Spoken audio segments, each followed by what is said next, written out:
میں حافظہ اور 5 وقت کی نمازی اور غیر مردوں کے ساتھ بھی سوتی ہوں۔ کچھ دن پہلے ایک خاتون سے دوپہر کو ملاقات ہوئی جو جسم فروش تھیں۔ رات کو چونکہ وہ روزی کمانے میں مصروف ہوتی ہیں، اس وجہ سے دن میں ملاقات کرنی پڑی۔ ویسے بھی ایک مسلمان کو یہ زیب نہیں دیتا کہ وہ کسی کی روزی کمانے کے وقت اس کو مشکل میں ڈالے۔ انہوں نے بہت عزت کے ساتھ ڈرائنگ روم میں بٹھایا، خاتون مدارت کی۔ ان کا حال پوچھنے کے بعد میں نے سوال کیا کہ آپ اس بے لذت کام میں کیسے پھنس گئیں؟ ایک لمحے کے لیے ان کے چہرے پر اداسی جھلکی، پھر مسکرا کر بولی کہ عشق ہو گیا تھا اور محبت میں اندھی ہو کر گھر سے بھاگ نکلی۔ کچھ دن محبوب نے 4 دیواری میں میری چادر اتار کر دل و جان سے محبت کی اور اس کے بعد نہ سر ڈھانپنے کو دیوار رہی نہ چادر رہی۔ جب واپسی کا سفر کرنے کا سوچا تو خیال آیا کہ بھاگنے کا فیصلہ تو میرا تھا۔ اب اگر گھر گئی تو جو تھوڑی بہت والدین کی عزت بچی ہے تو وہ بھی لوگ تار تار کر دیں گے۔ رہنے کو ایک جگہ ٹھکانہ ملا جہاں مجھ جیسی لڑکیاں تھیں اور بس پھر جسم ہی روزی روٹی کا سبب بن گیا۔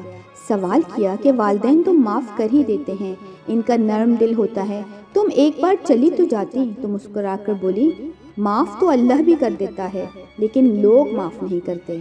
عورت کا منہ کالا ہو جائے تو پھر یہ دنیا والے کبھی گورا ہونے نہیں دیتے، مرتے دم تک کالا ہی رہتا ہے۔ سوال کیا کہ چلیں بھیک مانگ لیتی، کم سے کم اس کام سے تو اچھا کام ہے۔ تو بولی، یہ سب کتابی باتیں ہیں، کوئی کسی بھکارن کو کرائے کا کمرہ نہیں دیتا، جھونپڑی میں بھی نہیں رکھتا، عزت بیچ کر کم سے کم عزت سے تو رہ لیتی ہوں۔ اپنا گھر ہے، اپنا بستر ہے، اس دنیا میں اسی کی عزت ہے جس کے پاس پیسہ ہے۔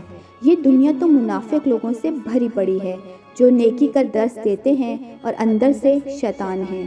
کسی کو کہیں کہ طوائف سے شادی کرے تو وہیں بولتی بند ہو جاتی ہے۔ سوال کیا کہ محبت کیا ہے تو کچھ لمحے خاموش رہنے کے بعد بولی کہ محبت بھی ایک دھندا ہے۔ مرد اپنی رقم انویسٹ کرتا ہے اور پھر محبوبہ کے جسم سے کھیل کر سود سمیت واپس لیتا ہے۔ اب وہ عورت اپنے محبوب کے رحم و کرم پر ہوتی ہے، مرضی ہے شادی کر لے اور مرضی ہے چھوڑ دے۔ جو لوگ سچ میں محبت کرتے ہیں وہ نکاح کا راستہ اختیار کرتے ہیں۔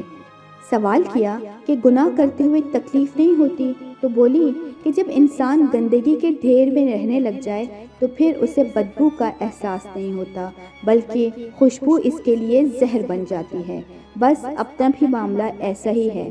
سوال کیا کہ نوکری کر لیتی، کہیں شادی کر لیتی تو بھی تو گناہ سے بچ سکتی تھی۔ تو بولی کہ جب لوگوں کو یہ معلوم ہو جائے کہ لڑکی اکیلی ہے، اس کا کوئی نہیں، تو بھیڑیے بن جاتے ہیں۔ شادی شدہ مرد ہو یا کنوارا، سبھی ایک صف میں کھڑے ہو جاتے ہیں۔ یہ دنیا اکیلی عورت کو جینے نہیں دیتی، لیکن درس جتنے مرضی کروا لو، ایسے ایسے نیکیوں کے درس دیں گے، لیکن شکل مومنوں والی اور کرتوت کافروں والی کرتے ہیں۔ پھر بولی، شادی کون کرے گا؟ آج کل لوگ ایک دوسرے کا جھوٹا پانی نہیں پیتے، آپ شادی کی بات کر رہی ہو؟ اب تو قبر تک یہ گناہ ساتھ ہی رہے گا۔ 5 وقت کی نماز پڑھتی ہوں، حافظہ قرآن ہوں، اپنا معاملہ اللہ پر چھوڑ رکھا ہے، اس کی مرضی ہے جہنم میں ڈالے یا جنت میں۔ خودکشی بھی حرام ہے، جسم فروشی بھی حرام ہے، مرنے کی ہمت نہیں تھی تو اس لیے یہ کام کر رہی ہوں۔ دلوں کا حال تو وہ جانتا ہے نیازی صاحب، دنیا والے تو بس پھٹے کپڑے اور چست کپڑے دیکھ کر مزے لیتے ہیں اور کچھ نہیں کرتے۔ کوئی استغفار پڑھ پڑھ کر دیکھ رہا ہوتا ہے اور کوئی چسکے لے لے کر دیکھ رہا ہوتا ہے۔